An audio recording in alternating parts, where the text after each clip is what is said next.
Kami naikkan syukur padamu.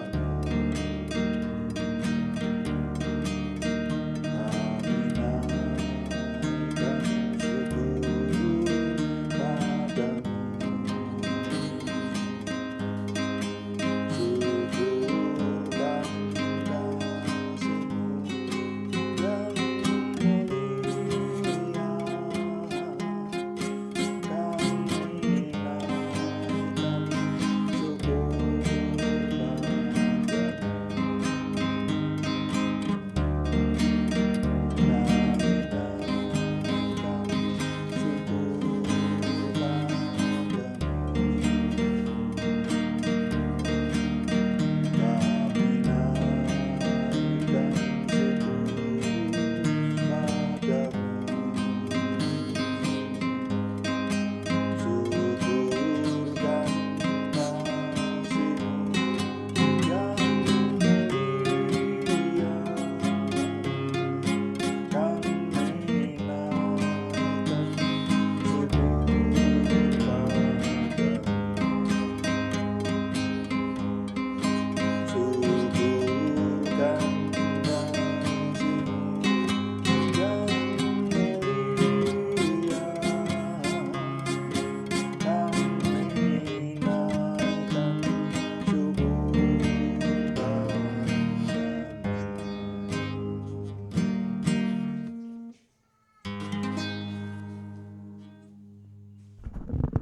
Bapa, kami mengucap syukur untuk doa malam hari ini. Kami menyerahkan apa yang ingin kami renungkan di hadapan Tuhan dan juga apa yang ingin kami kerjakan ketika kami melayani Tuhan. Maka semuanya Tuhan berkati, Tuhan berikan pengurapan, pewahyuan, penyertaan yang baru.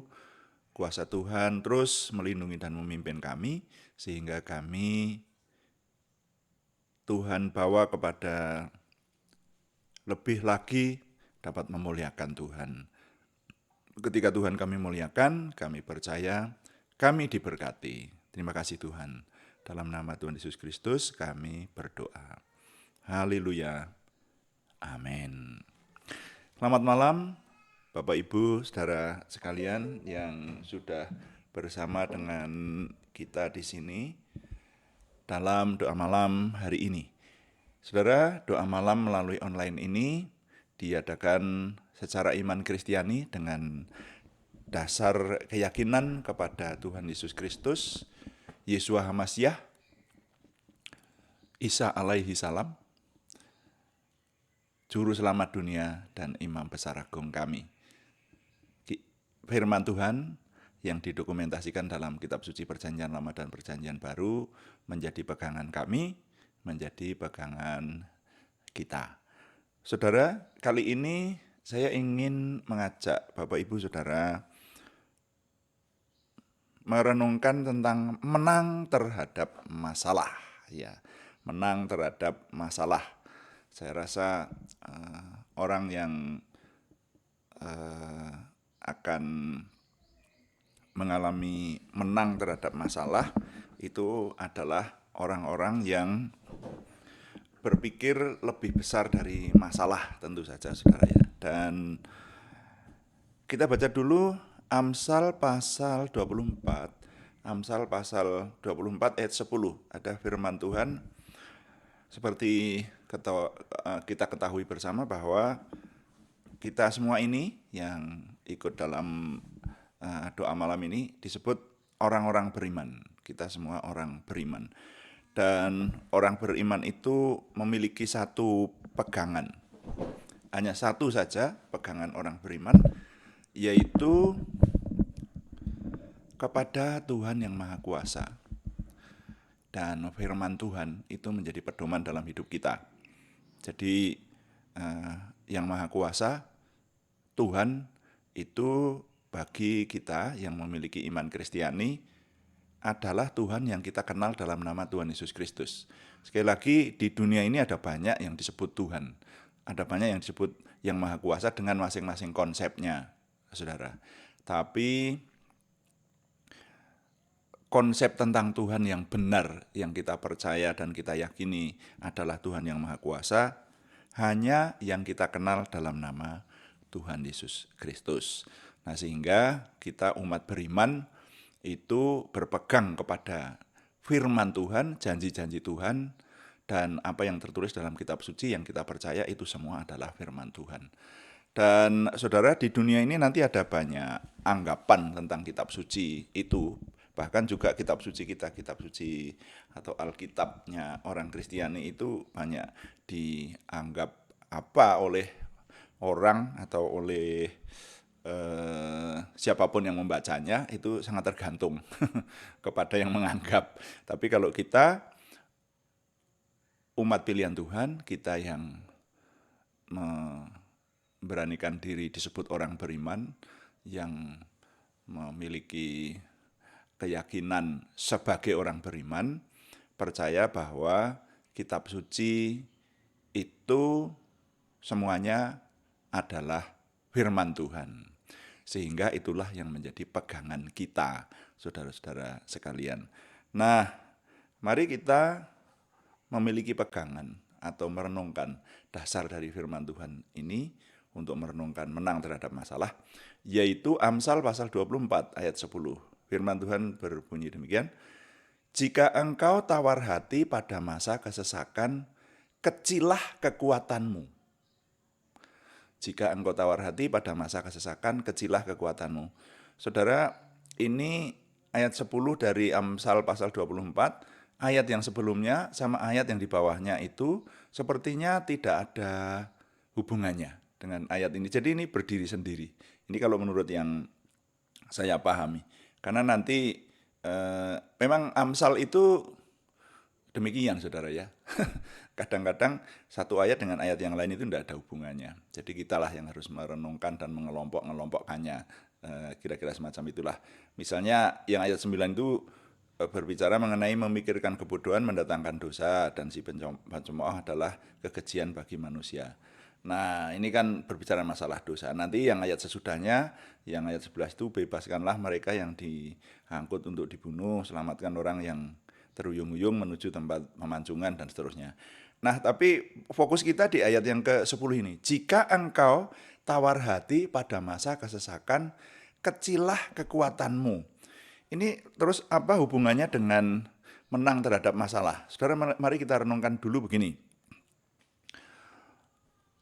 Coba saudara bertanya kepada diri sendiri, apakah saudara ke depan ini akan menghadapi masalah? Ya.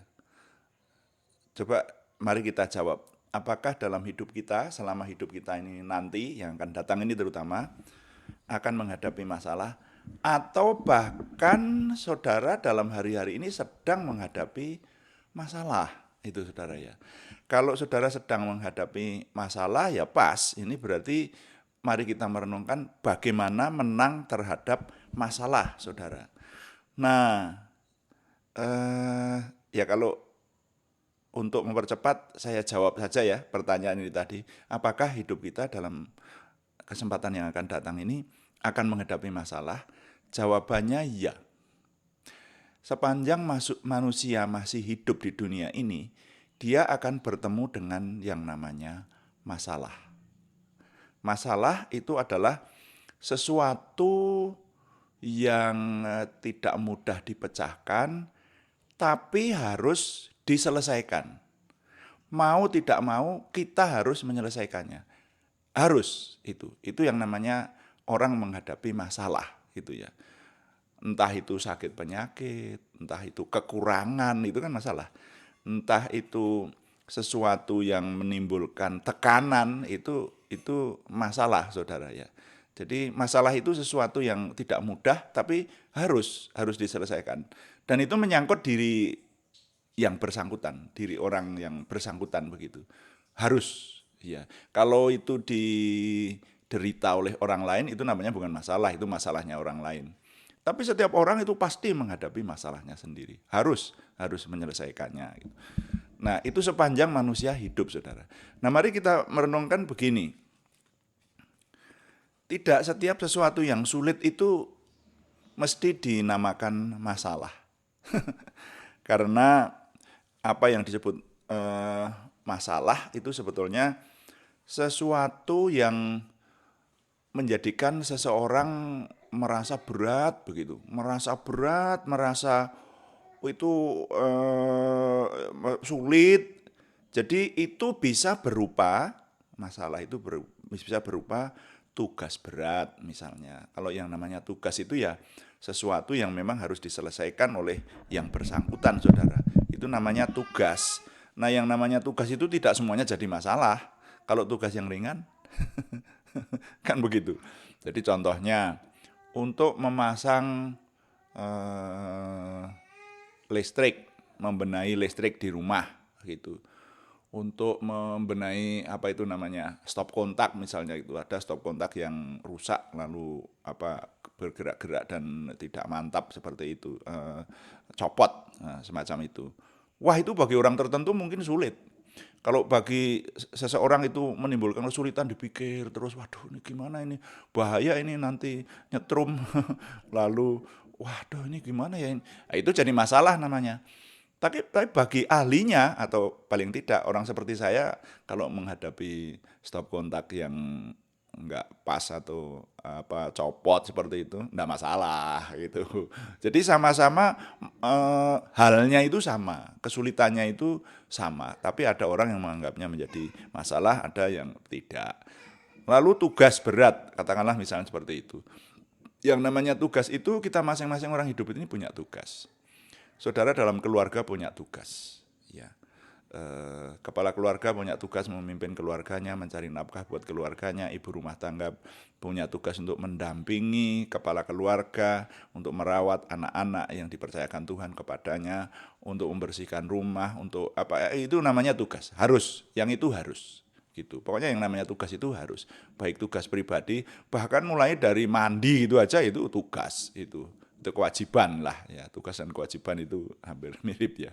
Ya, kewajiban itu nanti akhirnya jadi tugas gitu. Kewajibannya ya mandi. Ada orang yang mandi aja berat, buktinya ada tuh orang atau sebut anak remaja, anak kecil begitu, yang untuk mandi aja masih harus dikejar-kejar seperti itu. Nah, itu artinya menjadi hal yang berat kayak gitu itu. Nanti namanya jadi masalah gitu, saudara ya. Nah, kemudian eh, merenungkan soal masalah bisa sebuah perjuangan. Contoh, saudara ya, perjuangan. Em, Orang untuk mendapatkan rumah, ya, atau kayak yang gampang, orang mau membeli rumah atau mau membuat rumah itu perjuangan. Tadinya belum punya rumah. Atau yang paling gampang itu anak sekolah. Anak sekolah untuk menyelesaikan supaya dia lulus, itu dia punya tugas belajar. Tugas itu bisa dirinci nanti, entah itu tugas belajar, mengerjakan PR, atau pekerjaan rumah yang diberikan oleh pengajarnya,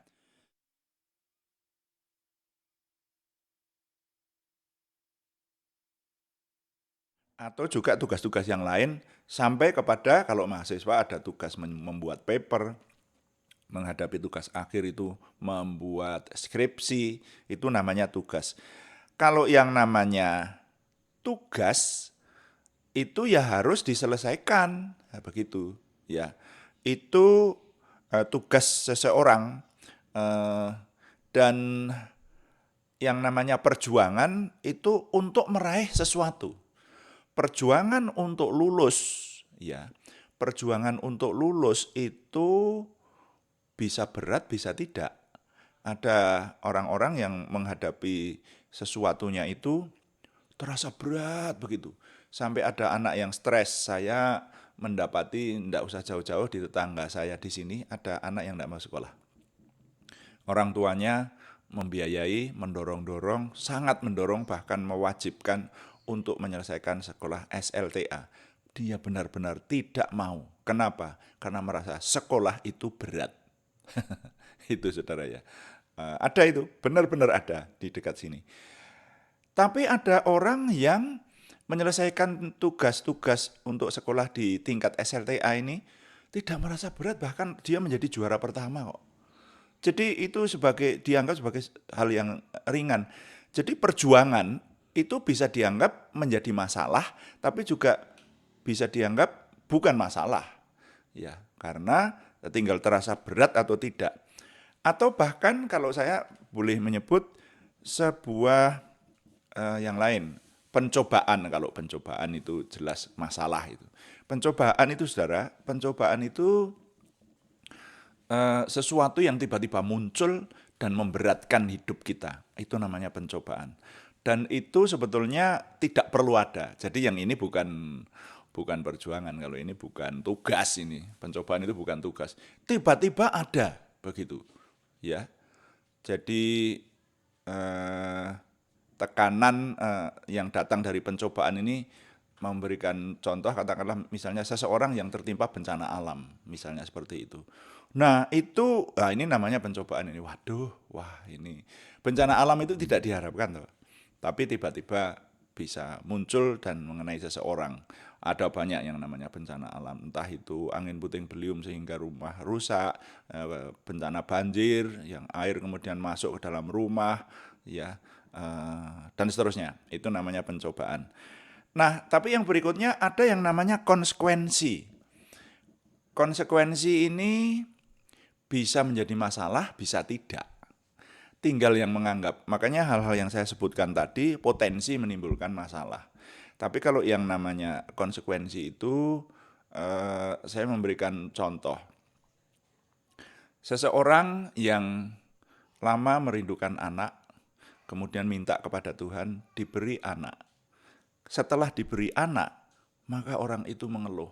Waduh, yang namanya mengasuh anak itu ternyata menimbulkan pekerjaan berat, menimbulkan tekanan bahkan. Yang tadinya kalau tidur itu bisa nyenyak, ternyata anak kecil yang, ya saudara-saudara yang pernah punya anak kecil, wah itu bisa tekanan loh. Jadi kapan kita tidur nyenyak, pada malam hari ternyata anak oe nangis, bangun, kita harus bangun merawat dia. Kalau dia buang air kecil harus mengganti pampersnya. Kalau dia haus harus membuatkan minuman atau memberikan ASI kepada anak itu. Jadi orang yang punya anak kecil, balita, ya, itu pasti tidurnya tidak nyenyak. Dipastikan tidak senyenyak kalau belum punya anak. Gitu. Nah ini namanya konsekuensi. Tapi konsekuensi ini bisa dianggap sebagai masalah oleh seseorang, bisa tidak, sangat tergantung dari orang yang bersangkutan. Jadi saudara, sekarang saya ingin mengajak merenungkan bahwa dalam hidup kita ini, kita bisa menghadapi apa yang namanya tekanan. Nah yang namanya tekanan itu datang mesti dari masalah. Dan masalah itu satu orang dengan orang yang lain berbeda-beda. Nah, mari kita sekarang fokus bagaimana menang terhadap masalah itu. Bagaimana kalau seseorang sedang menghadapi tekanan, atau bahkan jangan-jangan saudara ada yang hari-hari ini sedang menghadapi tekanan. Tekanan itu bisa datang dari banyak hal tadi. Bisa dari sesuatu yang dirasa sulit, bisa dari tugas yang berat, bisa dari perjuangan, bisa dari pencobaan, bisa dari konsekuensi. Tapi tiba-tiba menghadapi tekanan yang tidak ringan, menghadapi tekanan yang berat. Sering kita yang menjadi orang beriman itu mempertanyakan, katanya Tuhan itu maha kasih, katanya kita ini anak-anak Tuhan yang dikasihi Tuhan, kenapa menghadapi masalah yang begitu besar? Itu banyak sekali dipertanyakan oleh orang. Dalam pengalaman pelayanan saya, orang mempertanyakan, loh kalau saya ini sudah melakukan hal yang baik dan sungguh-sungguh kepada Tuhan, kenapa Tuhan memberikan hal ini kepada saya? Gitu. Itu pun pernah saya pertanyakan dalam hidup saya, saudara ya. Saya menangis di hadapan Tuhan. Ya, kapan? Saya pernah diizinkan oleh Tuhan kehilangan anak yang nomor 2. Di sana saya mengeluh sama seseorang, sama otoritas di atas saya dalam pelayanan. Kenapa ya Tuhan memberikan saya, mengizinkan yang seperti ini terjadi kepada saya?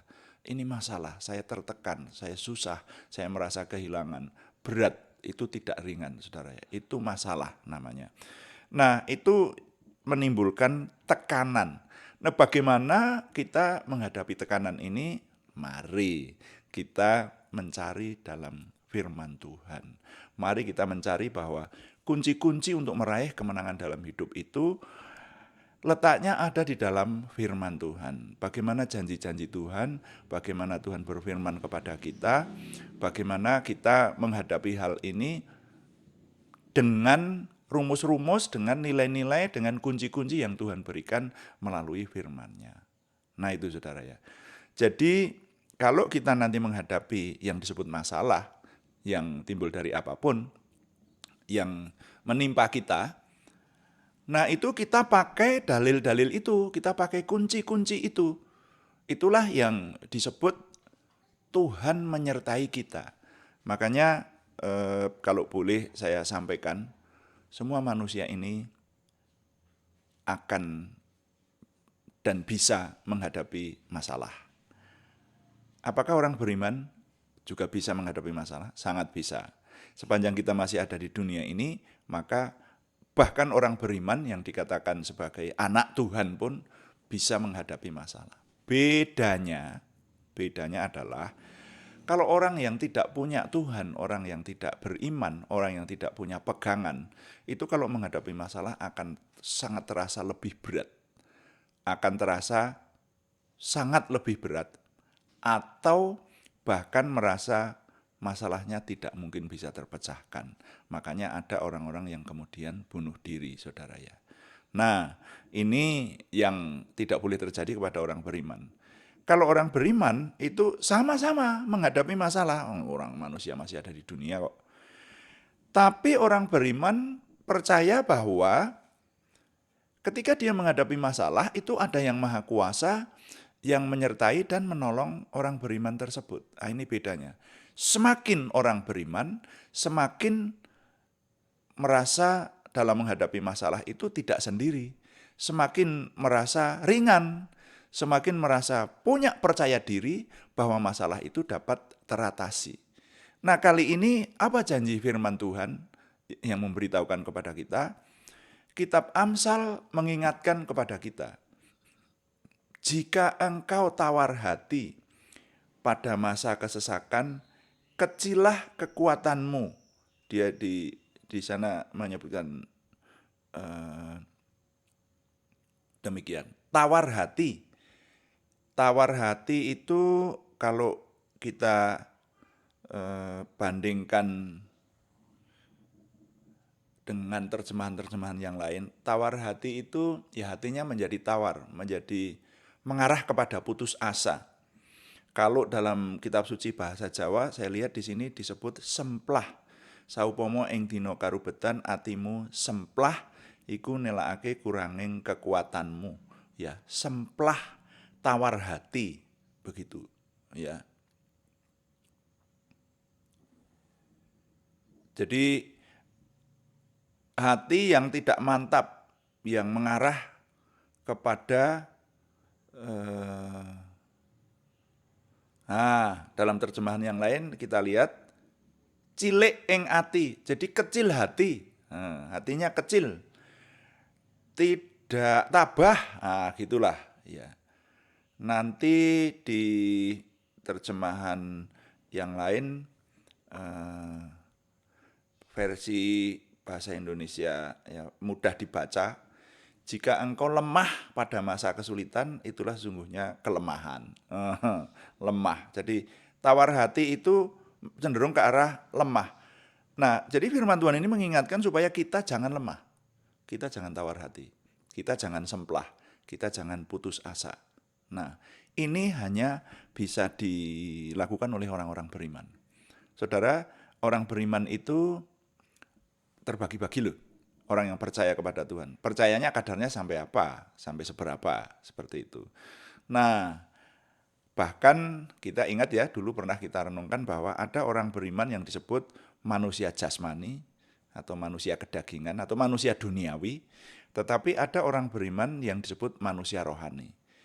Kecenderungannya kalau manusia duniawi itu berpikir kepada hal-hal yang tampak saja, usaha-usaha kepada apa yang bisa dilihat, ya kejasmanian.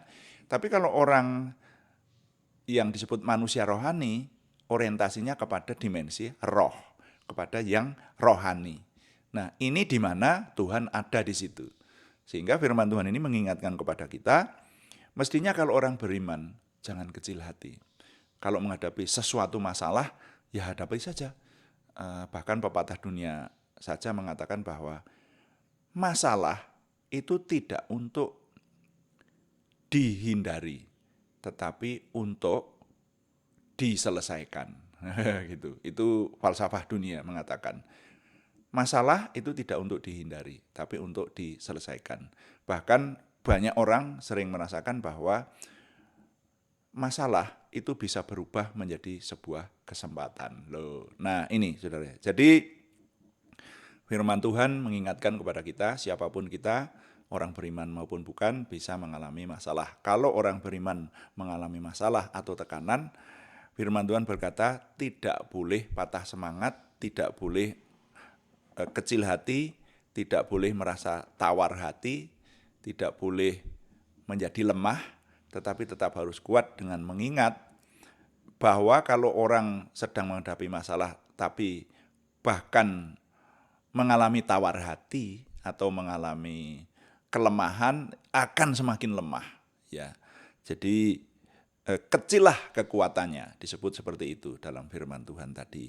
Jadi sekarang mari kita memiliki prinsip, kita yang adalah manusia beriman atau umat beriman, yang adalah manusia rohani. Nah, ini saya ingin berbicara kepada kita semua, bukan sekedar beriman, tapi manusia-manusia rohani, ingat akan Tuhan.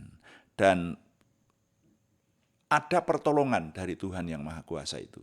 Sejarah membuktikan hal itu, bahkan juga pengalaman-pengalaman kesaksian orang-orang beriman zaman sekarang mengalami bahwa pertolongan Tuhan itu ada.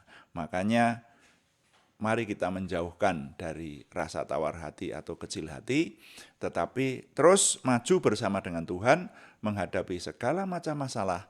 Tuhan memberikan pertolongan dan Tuhan memberikan jalan keluar.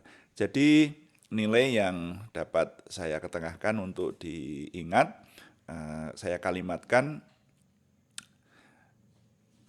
kalimatnya bunyinya, jangan mudah berputus asa. Miliki prinsip bahwa ada Tuhan yang selalu memberi pertolongan. Ulangi, jangan mudah berputus asa, miliki prinsip bahwa ada Tuhan yang selalu memberi pertolongan. Tuhan dipuji, amin. Mari kita menaikkan doa syafaat kita. Kita memuji Tuhan, menyembah Tuhan.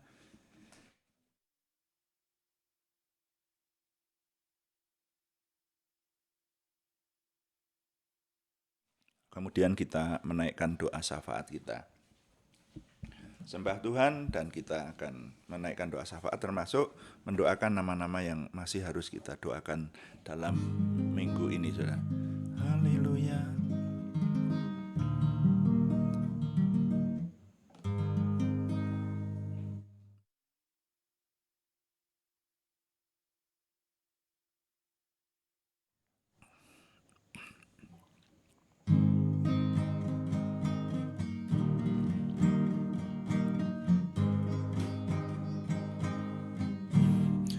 Kuduskan tempat ini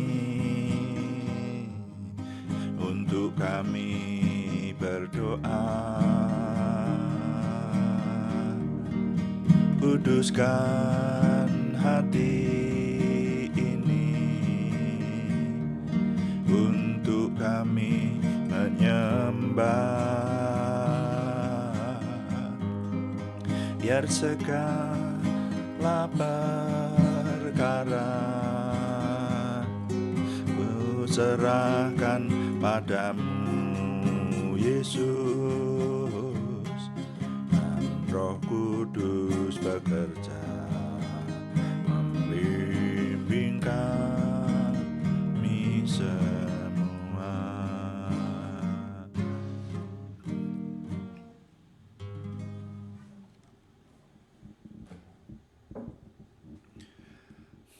Bapa, kami mengucap syukur malam hari ini Tuhan memberkati kami.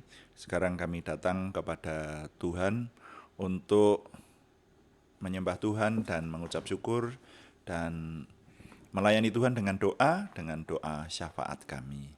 Kami mengucap syukur untuk firman-Mu sehingga memberikan kekuatan kepada kami, dalil-dalil dan kunci-kunci sehingga kami meraih kemenangan dalam hidup kami ini. Jadikan kami umat-Mu yang sanggup menyelesaikan masalah, sanggup mengatasi masalah, sehingga kami menang terhadap masalah.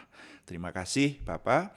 Kami tahu bahwa sepanjang kami hidup kami bisa mengalami masalah, tapi bersama dengan Tuhan maka pertolongan Tuhan datang. Terima kasih untuk firman-Mu yang mengingatkan akan hal ini. Kami berdoa untuk bangsa dan negara kami, Tuhan yang menolong, sehingga ada dalam kesejahteraan dan kesejahteraan bangsa negara kami maupun kota-kota di mana kami tinggal, semuanya menjadikan kami diberkati, menjadikan kami orang-orang yang mampu membawa kemenangan bahkan menjadi berkat buat sekeliling kami. Terima kasih Bapak. Sekarang kami berdoa berseru dalam nama Tuhan Yesus Kristus, Yeshua HaMasyiah Tuhan kami itu. Kami mohon Tuhan memberikan kesempurnaan kesembuhan kepada saudara kami Aryati Wirawan, saudara kami Arni Setiawati, saudara kami Budi Suswanti, saudara kami Yohanes Sutarman, saudara kami Kadiat, semuanya di Purwodadi. Juga untuk saudara kami Alek Giuhan Wibowo, saudara kami Supriyanto, semuanya di Salatiga, saudara kami Siti Rondiah, saudara kami Cahyani Bagiowati, semuanya di Semarang, untuk saudara kami Tumbur Paruhum Nainggolan di Kudus, saudara kami Kristiningsih Joko Widodo di Yogyakarta, saudara kami Agung Setiawan yang ada di rumah sakit di Semarang, mohon Tuhan yang memberikan kesempurnaan kesembuhan. Bahkan juga untuk nama-nama yang belum kami sebutkan lagi, tetapi yang sudah mengalami tindakan medis dan terus kami doakan, terus berharap kepada Tuhan, kami mengandalkan ketekunan doa yang Tuhan janjikan bahwa Tuhan akan menjawab orang-orang yang tekun berdoa siang malam.